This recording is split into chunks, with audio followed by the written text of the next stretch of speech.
The first massive free agent signing of the Padres offseason is here. Elias Diaz is back as a catcher. He played 12 games for the Padres last year, but he's going to play a whole lot more behind the dish.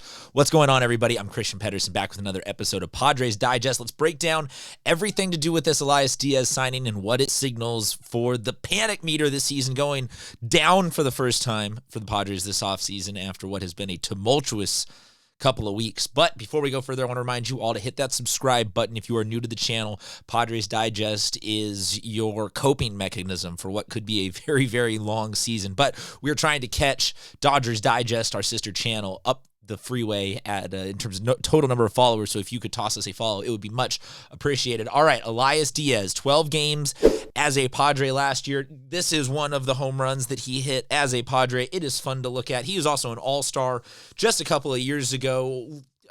Been a major leaguer since 2015. He has had long-term stints with the Pirates and most notably with the Rockies. The Rockies is where he was an all-star with just a couple of years ago. Guy's a career 251 hitter.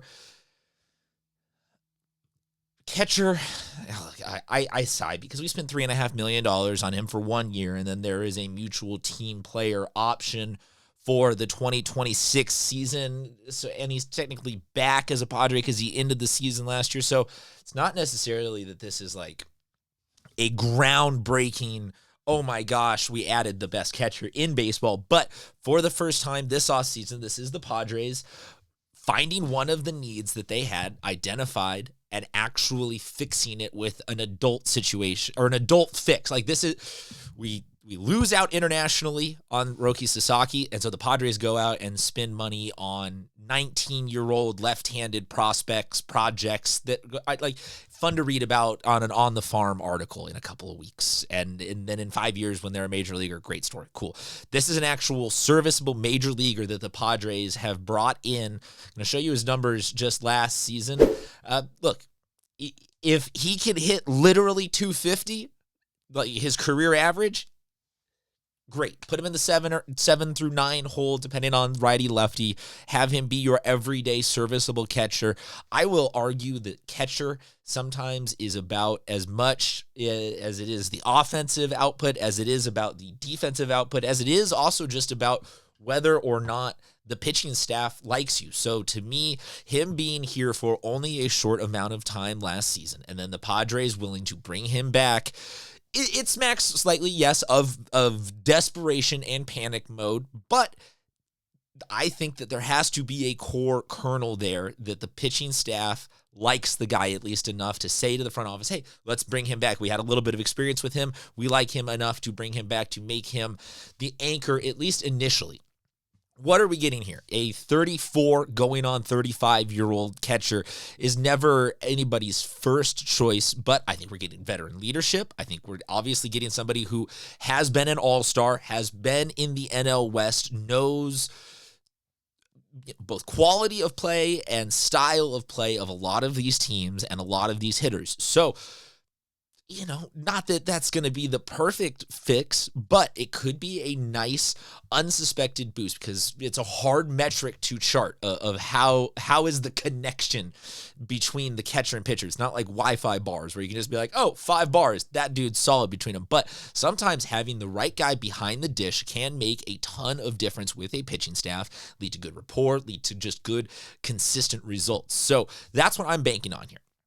A non-fall off on the offensive side. Like if he hits 180, 160, and we have what was that? An Austin Hedges situation. Apology for the Austin Hedges stands out there, the 3 of them that I know of that are mad at me for forgetting the name here. But if we have someone like that who can barely hit his own body weight, but all the people are like, oh, he's great defensively, we love him. There's 2 camps. If he hits 237 to 260 with 10 home runs, but also delivers the defensive and just intangibles, reliability, I think that goes down then as this is a quality decision for the Padres, because ultimately the Padres, 2 things. One, are going to just need this every now and then, a little spark to keep things moving and not a dud automatic out lower in the lineup. I think Two, the Padres are going to need things like this to eventually be like, hey, look, we are spending some money and we didn't overpay for this guy, so we still have money available, hypothetically, allegedly, to spend down the line for guys that might come available, and we can consider it now, for at least for right now, the catching need on this team to be filled. So that leaves the Padres with, obviously, there's still holes and there's still issues, but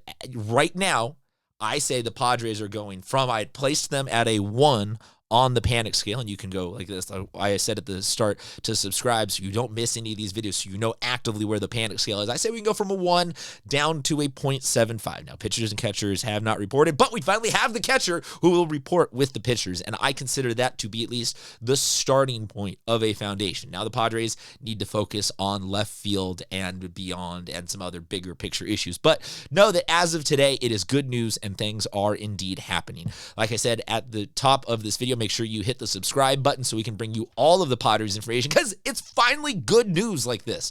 After an off season of a lot of L's, hopefully the W's are starting to flow in for the Padres over the next couple of weeks and beyond into the season. So we hope you subscribe, and we will talk to you guys next time with more Friar news.